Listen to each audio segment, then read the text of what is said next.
आज का हमारा पहला क्वेश्चन है कि भारतीय संविधान के किस अनुच्छेद में 6 से 14 आयु वर्ग के बच्चों के लिए निःशुल्क व अनिवार्य शिक्षा का प्रावधान शामिल है। अनुच्छेद 26, अनुच्छेद 15, अनुच्छेद 45 या अनुच्छेद 21A। तो ऑप्शन 26 कहता है कि धार्मिक कार्यों के प्रबंधन की स्वतंत्रता है। आर्टिकल 15 कहता है कि धर्म, जाति, लिंग, मूलवंश और जन्म स्थान के आधार पर किसी के साथ भेदभाव नहीं किया जाएगा। आर्टिकल 45 कहता है कि राज्य प्रारंभिक शैशवावस्था की देखरेख करेगा और 6 वर्ष से कम आयु के बालकों की शिक्षा का प्रावधान करेगा। और अनुच्छेद 21A कहता है कि 6 से 14 आयु वर्ग के बच्चों के लिए निःशुल्क व अनिवार्य शिक्षा का अधिकार दिया जाएगा। और जो ये 21A जोड़ा गया था फंडामेंटल राइट में, वो 86वां संविधान संशोधन 2002 के तहत जोड़ा गया था। और निःशुल्क व अनिवार्य शिक्षा का जो अधिकार अधिनियम है वो 2009 में आया था और जो लागू हुआ था वो 1 अप्रैल 2010 से लागू हुआ था। तो यहाँ पर हमारा जो आंसर हो जाएगा वो हो जाएगा ऑप्शन डी। आगे चलते हैं।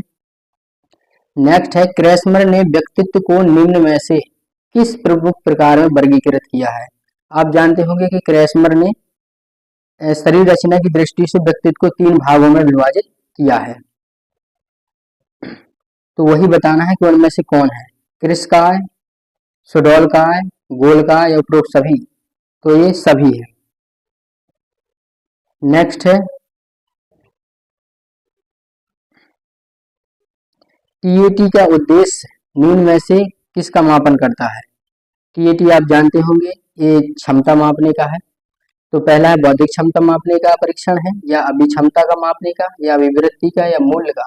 तो ये ऑप्शन नंबर बी, अभिक्षमता का। तो टीएटी का जो उद्देश्य है वो अभिक्षमता का मापन करना होता है। टीएटी मतलब अध्यापन अभिक्षमता परीक्षण का निर्माण सिंह और शर्मा ने किया था। सिंह और शर्मा ने किया था। नेक्स्ट है, संगणन का सिद्धांत निम्न में से किसकी व्याख्या करता है। अधिगम का, स्मृति का, अभिप्रेरणा का, या सृजनात्मकता का। संगणन का मतलब आप जानते होंगे कि जब वाष्प से द्रव बनाया जाता है तो उसको संगणन कहते हैं, यानी बिखरी हुई चीजों को समेटना, एक जगह संचय करना। और वो काम हमारा क्या करता है, स्मृति करता है, कि हम जितनी भी चीजें पढ़ते हैं, याद करते हैं, वो एक जगह स्मृति में ही तो स्टोर करते हैं। तो ये स्मृति से संबंधित हो जाएगा संगणन। यानी संगणन का सिद्धांत स्मृति से संबंधित है, यह मस्तिष्क में सूचनाओं के संचयन से संबंधित है। नेक्स्ट है, निम्न में से कौन सी शिक्षा मनोविज्ञान की सर्वाधिक व्यक्तिनिष्ठ विधि है। सर्वाधिक व्यक्तिनिष्ठ विधि बताना है आपको कि अंतर्दर्शन है, बहिर्दर्शन है, अवलोकन है, या प्रायोगिकरण है। तो इसमें ऑप्शन ए सही होगा, अंतर्दर्शन। अंतर्दर्शन तो शिक्षा मनोविज्ञान की सर्वाधिक व्यक्तिनिष्ठ विधि अंतर्दर्शन विधि है। इसमें विद्यार्थी के जीवन का इतिहास जानकर निष्कर्ष निकालते हैं। नेक्स्ट है, अल्बर्ट बंडूरा निम्न में से किससे संबंधित है। सामाजिक अधिगम सिद्धांत से, व्यवहारवादी सिद्धांत से, संज्ञानात्मक विकास के सिद्धांत से, या मनोलैंगिक विकास से। तो ऑप्शन हमारा यहाँ हो जाएगा ए, सामाजिक अधिगम सिद्धांत से। बंडूरा को आधुनिक संज्ञानात्मक आंदोलन का जनक भी माना जाता है।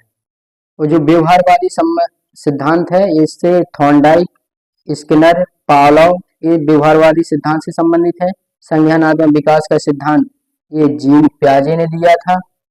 मनोलैंगिक विकास का सिद्धांत ये फ्रायड ने दिया था। तो अल्बर्ट बंडूरा सामाजिक अधिगम सिद्धांत से संबंधित है। बंडूरा तथा वाल्टर ने इस सिद्धांत को 1963 में प्रतिपादित किया था। नेक्स्ट है, अधिगम वक्र में पठार बनता है। तो आपको बताना है परिपक्वता के कारण बनता है, या अभिप्रेरणा के कारण बनता है, या थकान के कारण बनता है, या अभिरुचि के कारण बनता है। तो ऑप्शन हमारा सी हो जाएगा, थकान के कारण। अभिगम वक्र में पठार का मतलब है कि सीखना रुक गया उस समय के लिए, लेकिन अधिगम का जो पठार बनता है वो अस्थायी नहीं होता है। यानी सीखने की गति हमेशा एक तरह से नहीं होती है। सीखने की गति में कभी तीव्रता तो कभी मंदता होती है। इसका मुख्य कारण थकान है। थकान के कारण जब अधिगम में अवरोध उत्पन्न होता है तो अधिगम रेखा चित्र में प्रदर्शित करने पर पठार जैसी अवस्था बनती है। नेक्स्ट है कि दर्पण चित्र परीक्षण किसको मापने हेतु प्रयुक्त होता है? अधिगम की गति को, अधिगम अंतरण को, सृजनात्मकता को या अभिरुचि को? तो ऑप्शन हो जाएगा हमारा बी, अधिगम अंतरण को। यानी दर्पण चित्र जो परीक्षण मापना अधिगम अंतरण के लिए प्रयुक्त किया जाता है। नेक्स्ट है कि क्लाउड पिक्चर टेस्ट निम्न में से किसके मापन में प्रयुक्त होता है? बुद्धि में, व्यक्तित्व में, अभिक्षमता में या अभिरुचि में? तो हमारा यहाँ ऑप्शन बी आंसर सही होगा कि क्लाउड पिक्चर टेस्ट का जो मापन है वो व्यक्तित्व के मापन में किया जाता है। क्लाउड पिक्चर टेस्ट व्यक्तित्व के मापन में प्रयुक्त होता है। यह एक प्रक्षेपीय प्रकार का परीक्षण है। पूछा भी जाता है कि प्रक्षेपी है कि आत्मनिष्ठ विधि है, ये भी पूछा जाता है। नेक्स्ट है कि निम्न में से कौन सा शेष से भिन्न है? मतलब आपको बताना है कि अलग है। टीएटी परीक्षण, 16 पीए परीक्षण, रेवेन का परीक्षण या ड्रामैन परीक्षण?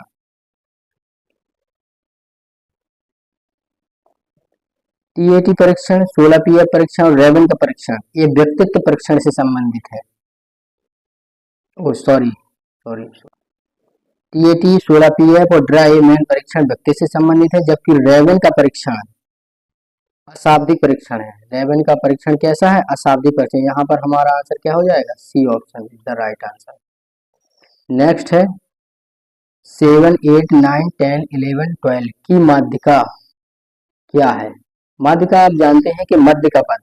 अब इसमें कितने पद हैं? 1, 2, 3, 4, 5, 6, 6 पद हैं, यानी सम है। जब सम की स्थिति आए तो हमें क्या करना है कि वह बीच के पीछे से उतने छोड़ देने हैं, आगे से 2 आगे के छोड़ दीजिए, 2 पीछे के छोड़ दीजिए, बचे 9 और 10।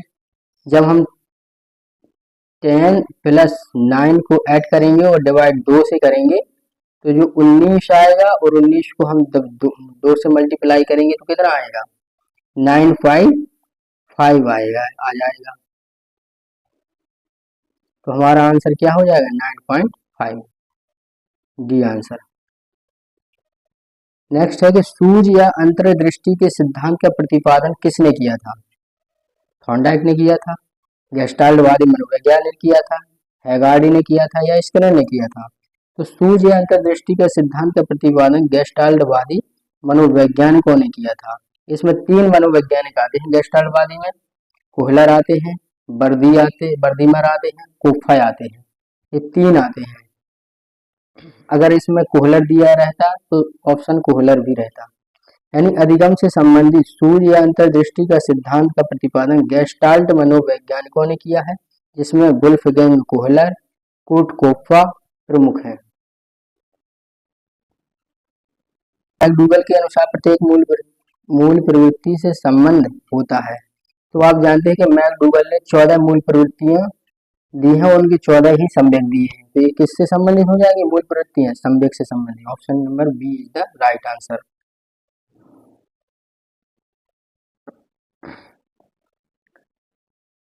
नेक्स्ट है कि पूर्व अनुभव के आधार पर संवेदना को अर्थ प्रदान करना कहलाता है। संवेदना, प्रत्यक्ष ज्ञान, अभिप्रेरणा या कल्पना? तो यहाँ पर हो जाएगा प्रत्यक्ष ज्ञान। यानी पूर्व अनुभव के आधार पर संवेदना को अर्थ प्रदान करना प्रत्यक्ष ज्ञान कहलाते हैं। यानी हमने कोई पूर्व में कोई अनुभव लिया है या उससे कोई सीखी है और उसका हम वर्तमान में प्रयोग करके उसको हम समस्या के समाधान को हल करते हैं तो वो प्रत्यक्ष ज्ञान में आ जाएगा। नेक्स्ट है 5 वर्ष के मोहन की मानसिक आयु 8 वर्ष है और उसकी बुद्धि लब्धि कितनी होगी? तो आप जानते हैं बुद्धि लब्धि का जो सूत्र होता है वो मानसिक आयु बटे वास्तविक आयु और गुणा 100 होता है। तो मानसिक आयु कितनी है उसकी? 8, और जो उसकी जो वास्तविक आयु है वो 5 है, और 100 100 का कर दीजिए आप, तो 5 20 100 और 8 दूनी 16 यानी 160। तो उसकी बुद्धि लब्धि कितनी हो जाएगी? 160। Option number B is the right answer. Next है कौन सा बुद्धि लब्धि स्तर मंद बुद्धि बच्चों का प्रशिक्षण योग्य बुद्धि लब्धि स्तर कहलाता है? 70 से 79, 50 से 69 या 36 से 49 या 35 एवं उससे कम? तो यहाँ पर हमारा आंसर राइट हो जाएगा 36 से 49 के मध्य। ये 2017 का क्वेश्चन है और यही क्वेश्चन सेम 2021 में भी रिपीट हुआ था 6 to 8 में। तो आप देख लीजिए कि टर्मन ने 1916 में स्टैनफोर्ड ने परीक्षण के साथ बुद्धि लब्धि के वितरण की तालिका इस प्रकार तैयार की है।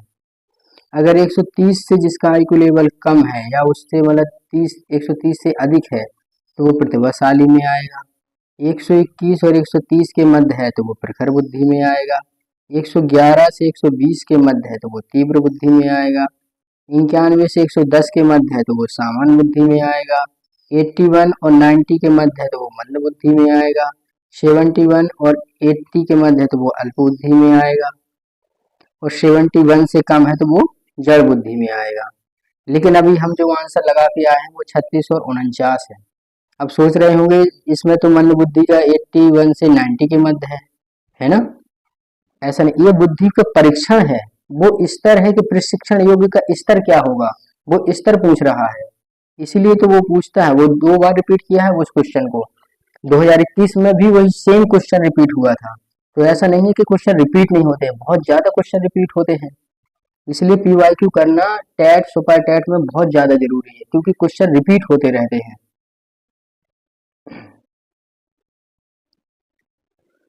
नेक्स्ट है कि रोरशाक इंक ब्लॉट टेस्ट का प्रयोग निम्न में से किसके मापन हेतु किया जाता है?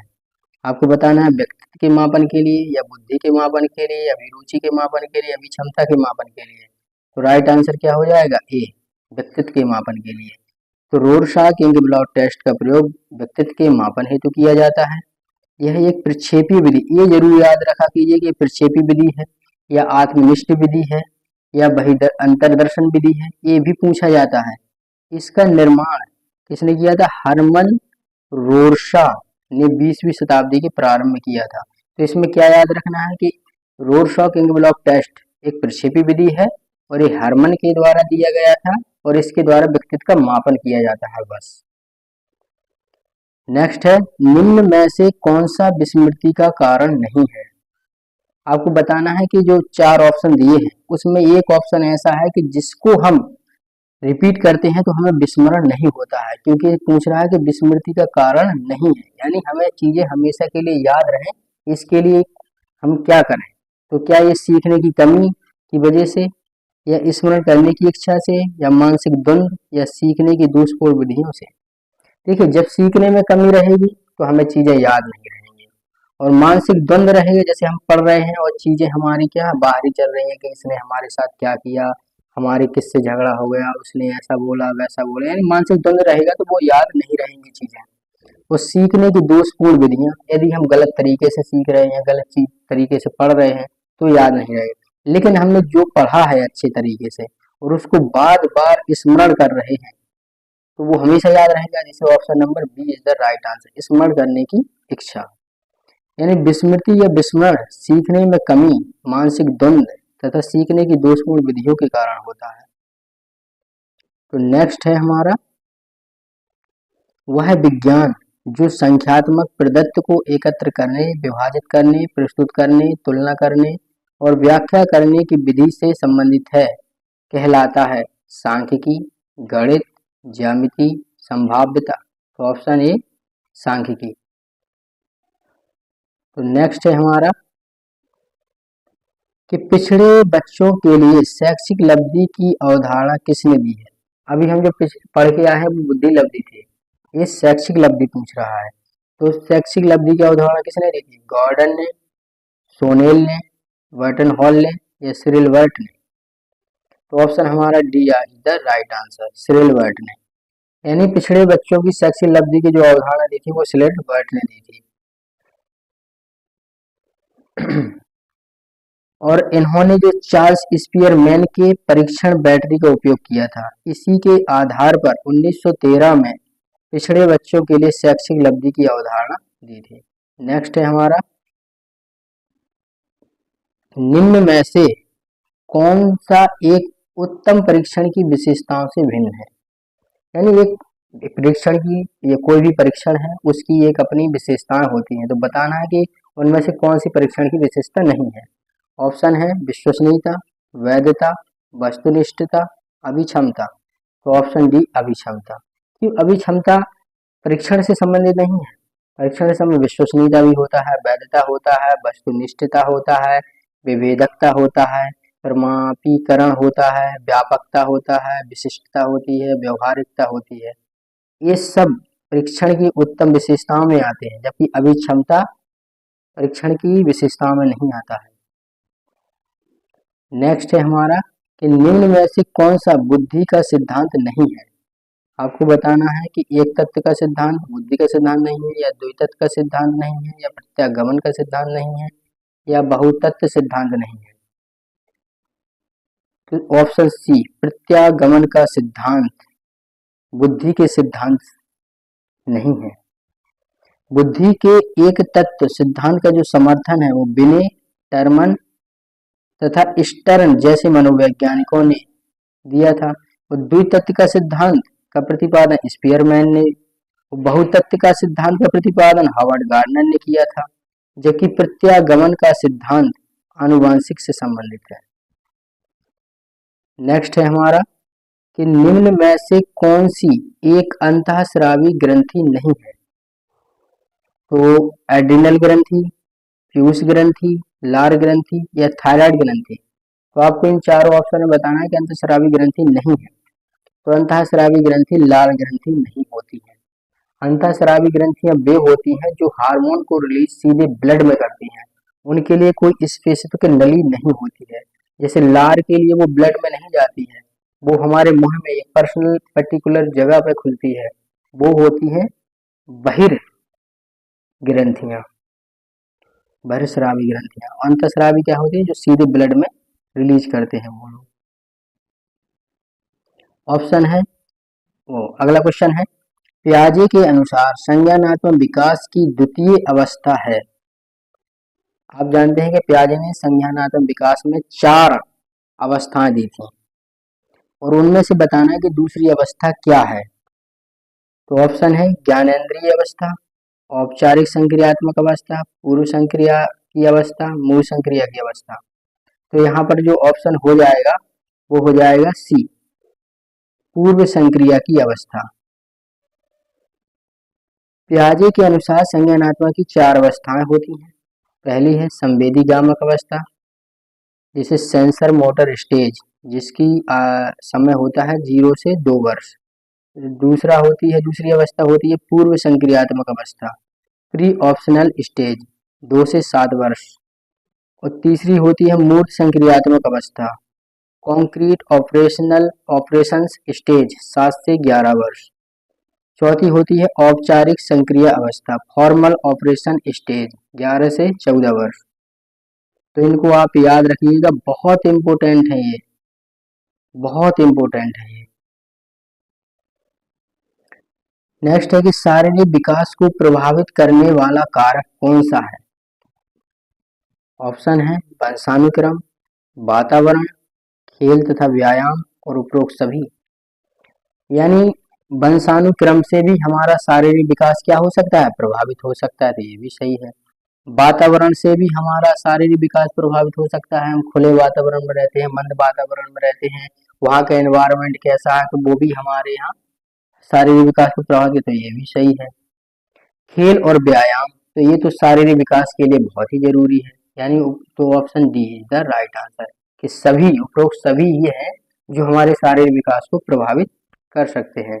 इसके अलावा और भी कारक हैं जो हमारे शारीरिक विकास को प्रभावित कर सकते हैं, वो है भोजन। अगर हम खान पान ठीक से नहीं करेंगे तो उसमें परिवार की स्थिति क्या है, दिनचर्या क्या है, विश्राम, निद्रा, ये सब भी हमारे शारीरिक विकास को क्या करते हैं, प्रभावित करते हैं। नेक्स्ट है बुद्धि लब्धि की गणना का सही सूत्र क्या है। पहले सवाल पूछा था, अब इसने सूत्र पूछ लिया, तो अभी हम करके आए हैं कि मानसिक आयु बटे वास्तविक आयु गुणा 100। तो option is right answer. Next है कि चिंतनशील सोच की चर्चा निम्न में से किसने की थी? ऑप्शन है ड्यूवी ने, रॉस ने, वुडवर्थ ने, ड्राइवर ने। तो option A is the right answer कि चिंतनशील सोच की चर्चा ड्यूवी ने की थी। तो जॉन ड्यूवी ने चिंतनशील सोच की अवधारणा 1910 में दी थी। नेक्स्ट है हमारा कि आगमनात्मक तर्क के स्तरों में कौन सा शामिल नहीं है? ऑप्शन है अवलोकन, प्रयोग, सामान्यीकरण, कल्पना। तो option D is the right answer, कल्पना। क्योंकि आगमनात्मक तर्क के स्तरों के अंतर्गत अवलोकन, प्रयोग, सामान्यीकरण शामिल है, परंतु कल्पना शामिल नहीं है। नेक्स्ट है कि सीखी गई बात को धारण करने और पुनः स्मरण करने में असफल होना क्या कहलाता है? विस्मरण कहलाता है, स्मरण कहलाता है, धारण है या चिंतन है? तो आप जानते हैं कि कोई चीज हमने धारण की और स्मरण करने पर वो हम नहीं याद कर पा रहे, तो क्या होगा? इसका मतलब हम भूल गए हैं, और भूलने को ही मनोविज्ञान में क्या कहते हैं? विस्मरण। तो option is the right answer. Next question है और लास्ट क्वेश्चन है आज का कि मूल प्रवृत्ति की एक प्रमुख विशेषता है जो पाई जाती है। ऑप्शन है केवल मनुष्यों में, केवल बिल्लियों में, सभी प्राणियों में, तथा यह जन्मजात व प्राकृतिक होती है और केवल कलाकारों में। आप जानते हैं कि मूल प्रवृत्ति क्या होती है? हमारा हंसना, रोना, हमारी फीलिंग्स ही मूल प्रवृत्ति के वे संवेग में आते हैं। तो ये तो सभी प्राणियों में और जन्मजात प्रकृति होती है। तो option is the C right answer. तो मूल प्रवृत्तियां सभी प्राणियों में पाई जाती हैं तथा यह जन्मजात व प्राकृतिक होती है। मैकडोगल के अनुसार मूल प्रवृत्ति परंपरागत या जन्मजात मनोशारीरिक प्रवृत्ति है जो प्राणी को किसी विशेष वस्तु को देखने, उसके प्रति ध्यान देने, उसे देखकर एक विशेष प्रकार की संवेगात्मक उत्तेजना का अनुभव करने और उससे संबंधित एक विशेष ढंग से कार्य करने या ऐसा करने की प्रबल इच्छा का अनुभव करने के लिए बाध्य करती है। तो दोस्तों आज का हमारा सेशन यही समाप्त होता है। आप जरूर बताइएगा कैसा लगा, ये मेरा पहला वीडियो था, हो सकता है कि आपको गलतियां लगी हो तो आप जरूर बताइएगा, उन गलतियों को मैं सुधारने की पूरी कोशिश करूंगा और आपको यहाँ पर सुपर टेस्ट से रिलेटेड सारे PYQ में कराऊंगा ताकि आप अपनी तैयारी का पैटर्न समझ सकें, कैसे हमें आगे क्वेश्चन आएंगे, क्या करना होगा, कैसे पढ़ना होगा, कहाँ से क्वेश्चन पूछे जाते हैं। इस सब का आकलन करने के लिए हमें PYQ लगाना बहुत ही जरूरी होता है। मैं भी एक स्टूडेंट हूँ, मैं भी PYQ ढूंढने में बहुत टाइम वेस्ट करता था, तो मैंने सोचा जैसे मेरा टाइम वेस्ट होता है ऐसा और किसी का ना हो, इसलिए मैं सारे PYQ कलेक्ट कर लिया है, बस आपको कराता रहूंगा। और नोट्स के भी आपको जैसे स्टेटमेंट है, उनकी बुक्स है, सिद्धांत के कोई मेन चीजें हैं, वो आपको अलग से कराता रहूंगा ताकि आपको किसी भी प्रकार से दिक्कत ना आए। थैंक यू, देखने के लिए धन्यवाद।